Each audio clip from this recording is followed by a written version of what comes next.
Welcome back. This video will show you the second important step of installing your new railing from Twin Cities Railing.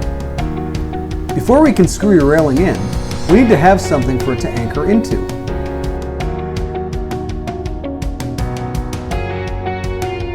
Blocking is a piece of wood placed under where each post will be anchored into the deck.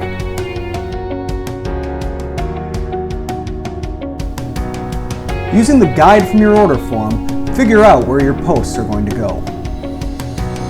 Proceed to go under your deck and place blocking under the decking material.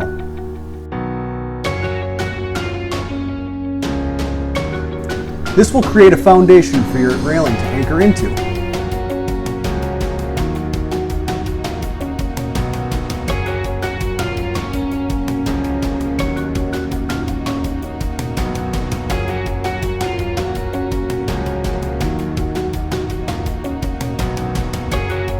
Once all blocking has been put in place, you can begin to install your new product.